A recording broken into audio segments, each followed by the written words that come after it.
Let's have a little sip of coffee with me, please. We're on about blessings, cursings, wilderness, land, and home. For Israel, the wilderness became a time of punishment and judgment. Numbers chapter 14. Barren, stunted growth. Waterless land, terrible heat, just a struggle for survival. Scorpions, serpents, dust. It was a hard place to live. The wilderness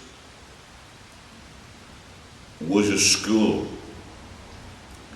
The experience of the wilderness taught Israel nearly as much as her blessed state in the land of Canaan. I know Christians, well, we learn this. Hard times teaches us many things. If you ask people like the Apostle Paul, I'm amazed when I read about Paul. When I read 2 Corinthians chapter 1, verses 6, 7 and following, when I read 2 Corinthians chapter 11, chapter 10, and read the trouble and the turmoil that he had and the problems that he had, when you go up to the Apostle Paul, and you say to Paul, Paul, how do you do it all these years? Was it worth the trouble? And Paul answers, what trouble? You see, he was able, he believed what God said.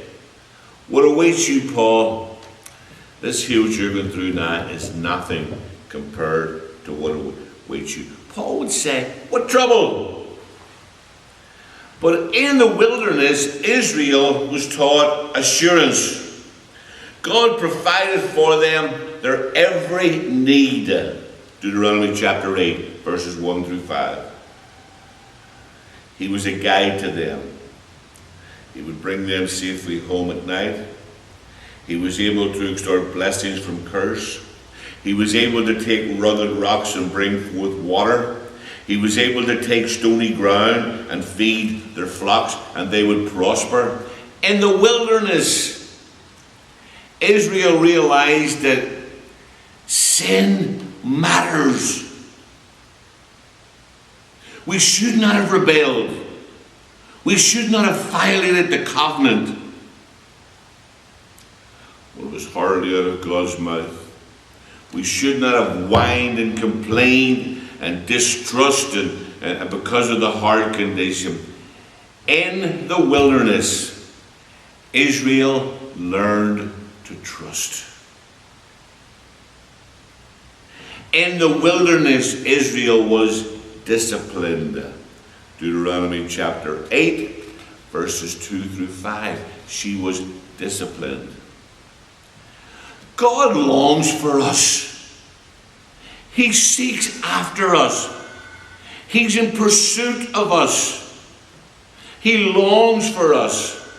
He died for desire for us. God loves his creation, but many have rejected his claim. How can he love us when we're going through so much? If God really adored us, like you say he adores us, how come we're going through this generation after generation after? I'm not talking about the atheists. I'm not even talking about the agnostic. There are some Christians today who are living in desperation, wondering, are they going to make it? You go up to them and you say, how's it going? They'll tell you, oh, I'm coping. But behind the mask, they're struggling with temptation. They're struggling with thorns in the flesh. They're struggling with anxiety and fear. They're afraid. And they're losing against the evil forces in their lives. And they're ready to go under. They're tired of the fighting failure, patterns of failure. They prayed and they prayed and they prayed and they said, God, help me overcome this. But they're like the poor woman who was bleeding for 12 years. She'd taken all her money to the doctor after doctor after doctor. And when she was finally drained, she was left with nothing, and she was no better off. And she longed just to touch the hem of his garment. Lives in shambles. Open your eyes. They seem to live with no boundaries, speechless with grief. How can they hear God when their bellies are rumbling? And the wilderness seems to tell them no boundaries. I've learned something about wilderness. It doesn't last forever. Their despondency makes sense. I can understand their tiredness, their anxiety. Look around you and look at some people in the world. Here you are struggling week after week, and you look around. He's sitting in his recliner with his cold beer in his hand, and he's a critic, criticizes everything about the church. And they seem to be prospering day in and day out. What a wonderful life, what a wonderful life. And just go to the Psalms. Why do the wicked prosper? And why do the good people have it hard? But somehow, in every generation, I don't get tired saying this. I know I've said this 100 times, but I don't get tired. God in every generation has been able to persuade millions of people, even those who were skeptical through disappointment and loss, even those whose lives were out of control, that he's working on something that will leave them speechless with joy when they finally receive glory. What you're going through now is nothing compared to what awaits you. What a blessing. Give him a chance. Give him a listen to. Hear what he has to say. Don't give up. Things are happening. Don't run away. Eternal glory awaits you. Nothing that you're going through today will compare to what awaits you in glory. The wilderness isn't forever.